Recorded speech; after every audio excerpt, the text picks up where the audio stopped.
कैसे हो चैंपियंस। इस क्लास में बात करते हैं महात्मा गांधी काशी विद्यापीठ के बीएससी फिफ्थ सेमेस्टर मैथ के second paper number theory end game theory के इंपॉर्टेंट क्वेश्चन के बारे में। तो इसको आप मॉडल पेपर नंबर 4 के नाम से भी जान सकते हो। इससे पहले हमने 3 मॉडल पेपर डिस्कस कर लिए हैं number theory end game theory के ऊपर। ठीक है, तो देखो आप भी जानते हो फिफ्थ सेमेस्टर मैथ के अंदर 2 पेपर देने हैं, पेपर 1 और पेपर 2। पेपर 1 सभी के लिए कॉमन है, group theory, link theory and linear algebra सभी को देना है। लेकिन जो पेपर 2 है उसके अंदर आपके पास ऑप्शन है। ठीक है, 2 या 3 आपके पास ऑप्शन है, आप कोई भी चूज कर सकते हो। तो जो स्टूडेंट जिन्होंने number theory game theory choose किया है, ये पेपर सिर्फ उन्हीं के लिए है। ठीक है, अगर आपने कुछ दूसरा सब्जेक्ट दूसरा पेपर चूज किया है तो आप इस क्लास को छोड़ सकते हो। ठीक है, तो चलिए हम पहले से स्टार्ट करते हैं सेक्शन ए की तरफ। ठीक है, तो पहला क्वेश्चन क्या है, देखो थोड़ा सा बगल में हरि कीर्तन हो रहा है इसलिए थोड़ा सा आवाज में आपको हरे राम हरे कृष्णा आ रहा होगा, तो हम कोशिश करेंगे कि वो कम ही आए। ठीक है, इसलिए बहुत दूर बैठे हुए हैं उससे, फिर भी जानते हो ना थोड़ा सा आ जाता है। ठीक है, तो चलिए स्टार्ट करते हैं, उसको इग्नोर करते हैं, वो तो भगवान की भक्ति है।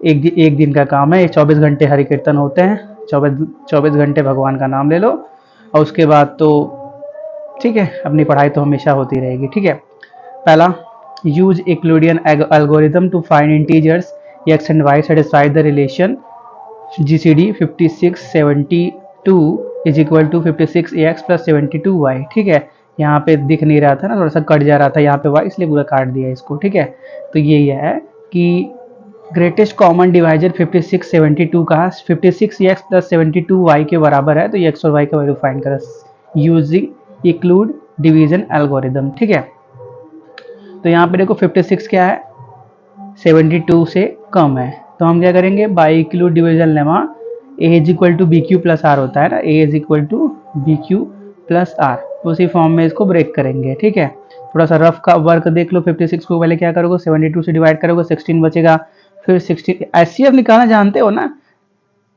एचसीएफ निकालना जानते हो ना, वही है ग्रेटेस्ट कॉमन डिवीजर, मतलब एचसीएफ भी निकालना है। तो जो आपने बचपन में आई होप 5 या 6 में पढ़ा था एचसीएफ निकालने का तरीका, वही ये रफली वर्क है। और ये फिलहाल में जो आप करंट पढ़ रहे हो बीएससी में, उसको इस फॉर्म में लिखना है।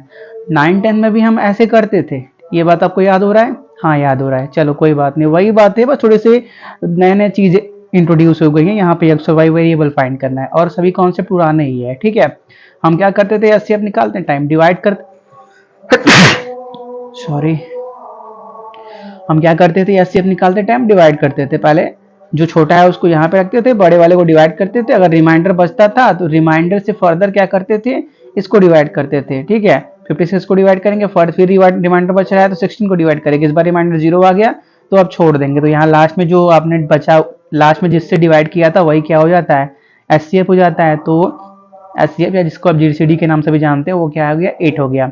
अब देखो जीसीडी ऑफ 8 क्या है, इस यहाँ पे देखो जीसीडी ऑफ 8 का हम वैल्यू निकाल रहे हैं। ठीक है, तो इस 8 को ऑब्जर्व करो। ठीक है, तो 8 को किसके बराबर लिख सकते हो, देखो +8 लिखा हुआ है। ठीक है, तो +8 को किसके बराबर लिख सकते हो, 56 माइनस 16 इंटू 3, तो वही लिख दिया। अब क्या करें, 16 को देखो, 16 यहाँ पे, 16 को किसके बराबर लिख सकते हो, 72 माइनस 56 इंटू 1 के बराबर, तो वही कर दिया। अब क्या किया, 3 को अंदर मल्टीप्लाई कर दिया। ठीक है, तो देखो यहाँ पे मल्टीप्लाई किया, 72 इंटू 3 हो गया, यहाँ पे मल्टीप्लाई किया 56 इंटू 3 हो गया। ठीक है, अब क्या करेंगे, 56 ये बाहर है ही, 72 इंटू 3 माइनस माइनस यहाँ पे ये प्लस हो गया, तो देखो 56 यहाँ पे 1 टाइम्स है, यहाँ पे 56 3 टाइम्स है, तो 4 टाइम्स 56 हो जाएगा, माइनस 72 इंटू 3 मतलब क्या, हम इसको ये x प्लस वाई के फॉर्म में लिखते हैं, तो 56 इंटू 4, यहाँ पे प्लस साइन ले लो और ये जो माइनस है उसको 3 के साथ भेज दो, तो यहाँ पे x और y का वैल्यू क्या आ गया, ऑब्जर्व करो, 56x का वैल्यू 4 आ गया, 72y का वैल्यू माइनस के 3 आ गया। ठीक है, बहुत ईजी है यार। So that 2 is a primitive root of 11। ठीक है, तो since 11 is a prime number है तो 11 का वैल्यू क्या हो जाएगा, 10 के बराबर, मतलब हम इसको फैक्टराइज करेंगे 2 इंटू 5 के बराबर हो जाएगा। Thus 2, 5 and 10 are divisors of 10. Now 2 के power 4 is equivalent to 4 modulo 11, 2 के power 5 equivalent to minus 1 modulo 11, 2 के power 10 equivalent to 1 modulo 11, therefore 2 is a primitive root of 11. Next question, define maximin and minimax criteria of optimality. So it states that if player lists his worst possible outcome of all his potential strategies, then he will choose that strategy which correspond to the best of the worst outcome. ठीक है, इसको ऐसे समझो, मान लेते हैं एक हमारे पास बॉलर है, ठीक है, क्रिकेट बॉलिंग कर रहा है, और वो क्या बॉलिंग कर रहा है, मान लेते हैं उसने 3 बॉल पवारी, 1 2 3 बॉल है, 1 2 3, ठीक है, और तीनों बॉल पे क्या हो रहा है, बाउंड्री लग रहा है। मान लेते हैं इस पे क्या छक्का लग गया, इस पे क्या चौका लग गया, इस पे क्या फिर से छक्का लग गया। तो इन तीनों में से बॉलर के लिए सबसे अच्छा कौन है? खराब तो तीनों हैं, तीनों बॉलर के लिए वर्स्ट कंडीशन है, क्योंकि तीनों पे उसको बाउंड्री मिल रही है, लेकिन तीनों में से अच्छा कौन सा है? चौका वाला, क्योंकि यहाँ पे 2 रन कम दिए हैं उसने। छक्के के केस में हम उसने 6 दिए, लेकिन चौके के केस में 2 कम रन दिए हैं। तो अगर चौथी बॉल पुआरेगा और बैट्समैन बाउंड्री मारने पे ही तुला हुआ है, तो बॉलर क्या कोशिश करेगा कि मैं ऐसा बॉल पुआरूं कि बाउंड्री ही जाए, मतलब 4 ही जाए, 6 ना जाए। ठीक है, तो वो क्या करेगा, ये जिस तरह से 2 वाला बॉल उसने किया था वैसे ही 4th वाला बॉल भी पुआरेगा। सिर्फ वही बात है। ठीक है, it states that if player list his worst possible outcome, कोई भी एक प्लेयर है अपने सभी वर्स्ट मतलब खराब आउटकम को लिस्ट कर रहा है, तो ही विल चूज दैट स्ट्रेटजी, तो इनमें से वो उस स्ट्रेटजी को चूज करेगा जो क्या इन सभी में से क्या होगा, बेस्ट होगा। जैसे 6 पड़ा था, उसको 1 पे 4 पड़ गया था, तो ये नेक्स्ट बॉल जो पुआरेगा तो वो ऐसे ही पुआरेगा जैसा उसने 4 के टाइम पुआरा था। ठीक है, वही बात है। फिर अगर भी क्या है, वैल्यू ऑफ गेम है, तो उस सिचुएशन में तो ये इक्वलिटी सेटिस्फाई होनी चाहिए हमेशा कि भी is greater than equal to mini max of A less than equal to maxi min of A and mini max of B. ठीक है, अब इस 3x3 गेम को सॉल्व करना है। ठीक है, तो देखो बस 3x3 का गेम दिख रहा है, इसके सैडल पॉइंट फाइंड करने के लिए हर रो के मिनिमम को क्या करो, सर्कल करो, और हर कॉलम के मैक्सिमम को क्या करो, स्क्वायर करो। जहाँ पे स्क्वायर सर्कल दोनों आ जाए वही क्या हो जाएगा, सैडल पॉइंट हो जाएगा। ठीक है, तो क्या करेंगे, यहाँ पे देखो पहले रो के अंदर सबसे छोटा क्या है, -3, दूसरे के अंदर 0, तीसरे के अंदर -4 सबसे छोटा है। अब कॉलम में आते हैं, सबसे बड़ा कौन सा है, 5 है, यहाँ पे सबसे बड़ा कौन सा है, 0 है, यहाँ पे सबसे बड़ा कौन सा है, 6 है। तो देखो सर्कल और स्क्वायर सिर्फ एक ही जगह दिख रहा है, कहाँ पे, इस 0, यहाँ पे 2 2 पोजीशन पे, ये 3x3 का दिख रहा है ना, यहाँ पे 2 जहाँ पे 0 है, वहीं पे क्या स्क्वायर सर्कल दोनों दिख रहा है। तो रो मिनिमम का वैल्यू क्या है, -3 0 4, तो ये 0 वाला क्या बन गया, वी बार मैक्स वैल्यू बन गया, और कॉलम मैक्सिमम के अंदर 5 0 6 आ रहा है, तो ये म्यू मीन बन गया। तो यहाँ पे हमारे पास सैडल पॉइंट सिर्फ एक ही दिख रहा है, 2,2। So the solution of game will be the best strategy for player A is 2, the best strategy for player B is also 2, and the value of game is 0 for both the players. ठीक है, वहाँ पे क्या दिख रहा है, 0 दिख रहा है, तो -0 + 0 लिखने का कोई मतलब ही नहीं है, मतलब दोनों के लिए 0 है। ठीक है, next solve the system of linear congruence, x is equivalent to 3 modulo 6, x is equivalent to 5 modulo 7, x is equivalent to 2 modulo 11। ठीक है, तो m1 का वैल्यू 6, m2 का वैल्यू 7, m3 का वैल्यू 11 मान लो, b1 का वैल्यू 3, b2 का value 5, b3 का वैल्यू 2 मान लो। तो m का वैल्यू क्या होता है, m1 m2 m3 के बराबर, मतलब 462 आ जाएगा। अब कैपिटल m1 निकालते हैं, वो क्या होता है, m अपान सभी स्मॉल ही है। ठीक है, स्मॉल m अपान m1, तो इसको डिवाइड करेंगे 77 आएगा, m2 m अपान m2 66, m3 m अपान m3 42 आ गया। अब देखो हम क्या जानते हैं, सोल्यूशन ऑफ सिस्टम इस कितने के बराबर होता है, x is equivalent to m1 y1 b1 plus m2 y2 b2 plus m3 y3 b3 modulo m के बराबर होता है, जहाँ पे y1 किसके इक्वल होता है, m1 y1 equivalent to 1 modulo m1। तो अब यहाँ से क्या करेंगे, पहले हम y1 का वैल्यू निकालेंगे, तो m1 का वैल्यू 77 रख दिया, y1 is equivalent to 1 modulo 6, मतलब y1 का वैल्यू क्या आ गया, -1 मॉडुलो 6 आ गया। अब क्या करते हैं, y2 निकालते हैं, y2 मतलब क्या, m2 y2 is equivalent to 1 modulo m2, यहाँ पे m2 का वैल्यू 66 रखा, तो y2 का वैल्यू क्या आ गया, -2 मॉडुलो 7 आ गया। और y3 का वैल्यू m3 y3 सॉल्व करेंगे, y3 किसके इक्विवेलेंट आ जाएगा, या 5 मॉडुलो 11 के बराबर। अब क्या करो, सभी वैल्यू इक्वेशन नंबर 1 के अंदर पुट करेंगे, तो x is equivalent to this हो जाएगा, सॉल्व करेंगे, लास्ट में आपके पास क्या आ जाएगा, 453 मॉडुलो 462 आ जाएगा आंसर। ठीक है, next find the general solution of 70x plus 112 y equal to 168। ठीक है, तो पहले हम क्या करते हैं, 70 और 112 का ग्रेटेस्ट कॉमन डिवीजर फाइंड करते हैं। ठीक है, तो 112 डिवाइड ऐसे अब निकालना है। ठीक है, जहाँ रिमाइंडर 0 आ जाए वहीं पर रुक जाना, यहाँ पे रिमाइंडर 0 आ गया, तो जीसीडी क्या हो गया, 14 हो गया। ठीक है, अब हम क्या देख रहे हैं, 168 इज डिविजिबल बाय 14, कितने टाइम्स, 12 टाइम जा रहा है। Therefore linear Diophantine equation 70x + 112y = 168 has a solution, एक सॉल्यूशन होगा।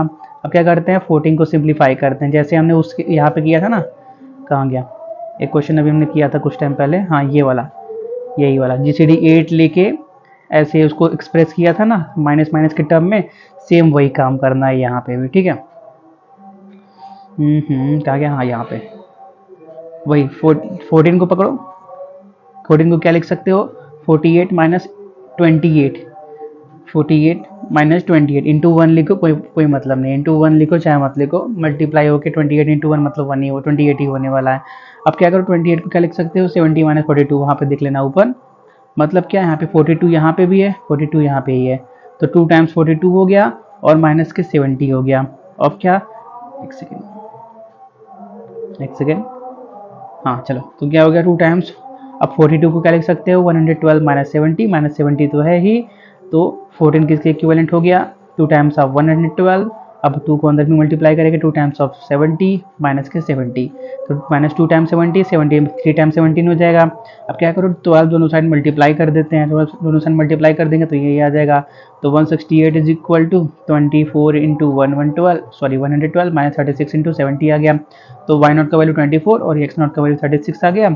अब क्या करते हैं, जनरल इक्वेशन के अंदर इसको पुट करते हैं, x1 equal to x naught plus B by D into T, y1 equal to y naught A upon D into T, तो x1 का वैल्यू क्या आ गया, माइनस 36 प्लस 8t, और y1 का वैल्यू क्या आ गया, 24 माइनस के 5t आ गया, ठीक है, यही हमारे पास रिक्वायर्ड सोल्यूशन था। Next, find the minimal remainder of 217 with respect to 39, ठीक है। तो देखो यहाँ पे 217 a equal to B Q plus R के अंदर कन्वर्ट करेंगे तो 39 इंटू 5 प्लस 22 आएगा, तो यहाँ पे हम कंपेयर करते हैं with a equal to B Q plus R, a का वैल्यू 217, b 39, q 5, r 22, तो यहाँ पर देखो r का वैल्यू b/2 से ज़्यादा है, तो मिनिमल रिमाइंडर का वैल्यू क्या होता है, minus bracket b minus R. देखो हर r और b/2 पे मिनिमल रिमाइंडर का वैल्यू अलग अलग होता है, अगर लेस देन होगा तो उसके लिए दूसरा हो जाएगा, अगर इक्वल टू हो जाएगा तो उसके लिए दूसरा हो जाएगा, यहाँ पे ग्रेटेड है इसलिए ये मिनिमल रिमाइंडर का फॉर्मूला बनता है, ठीक है। तो सिर्फ एक फॉर्मूले को रट मत लेना कि हमेशा ये होगा, हमेशा बदल जाता है, हमेशा ही वो r और b/2 के वैल्यू के हिसाब से बदलता रहता है, ठीक है। तो मिनिमल रिमाइंडर यहाँ पे क्या आ गया, माइनस के 17 आ गया, ठीक है। Next, so that 997 is a prime number, ठीक है। तो जिस भी नंबर को प्राइम प्रूफ करना है पहले उसको रूट में रख दो और उससे छोटे वाले सभी प्राइम नंबर्स को लिख दो, छोटे वाले 31 है यहाँ पे सबसे छोटा प्राइम नंबर है जो क्या इसको डिवाइड नहीं कर पाएगा। 997 मतलब क्या, कुछ 1000 मान लो, तो 30 का स्क्वायर क्या होता है 900, मतलब क्या 35 36 के आसपास में आना चाहिए, ठीक है, कि 35 36 के आसपास में आना चाहिए, लेकिन 31 के बाद 32 33 34 35 सभी क्या है, प्राइम नहीं है, 36 भी प्राइम नहीं है, 37 प्राइम है, लेकिन 37 का स्क्वायर 1000 के ऊपर चला जाएगा, इसलिए उसको नहीं लेंगे, हम कहाँ तक रुकेंगे, 31 तक रुकेंगे। 31 तक रुकने के बाद अब क्या आप चेक करो कि इनमें से क्या कोई प्राइम इसको डिवाइड कर पा रहा है, अगर नहीं कर पा रहा है तो वो क्या प्राइम हो जाएगा, ठीक है। पहले क्या बोला, जिस भी नंबर को प्राइम प्रूफ करना है उसको रूट में डालो और उससे इक्वल या छोटे सभी प्राइम्स को लिख डालो, लिख दिया। अब यहाँ पे हम क्या देख रहे हैं, that is 2 is less than under root 997, 3 is less than under root 997, मतलब क्या जितने भी डिवाइडर्स हैं वो हमेशा उससे कम ही रहना चाहिए, ठीक है। जितने भी हमारे पास प्राइम नंबर्स आ रहे हैं 2 3 5 7 11 सभी क्या है, इससे कम ही होने चाहिए, बराबर भी रहेंगे तो चलेगा। अब फिर क्या चेक करो, क्या इनमें से कोई उनको डिवाइड तो नहीं कर रहा है, लेकिन यहाँ पे देखो and none of this prime divide 997, इनमें से कोई भी प्राइम 997 को डिवाइड नहीं कर रहा है। देखो ये डिवाइड करने का सिंबल ऐसे होता है, तो मान लेते हैं जैसे 2 डिवाइड बाय 2 क्या 4 को डिवाइड कर रहा है तो ऐसे लिखते हैं। अब अगर ऐसा लिखा जाए 2 इज नॉट डिवाइडेड बाय 5, ठीक है, रियल नंबर्स की बात चल रही है तो हल्का सा हल से क्रॉस कर दिया जाता है, ठीक है। तो वही हर जगह बना हुआ है, 2 is not divided of 997, 3 is not divided of 997 और 31 इज नॉट डिवाइडेड बाय 997, ठीक है। मतलब क्या, इनमें से कोई भी प्राइम 997 को डिवाइड नहीं करेगा तो उस सिचुएशन में जो नंबर होगा वो क्या बन जाएगा, प्राइम नंबर बन जाएगा, ठीक है।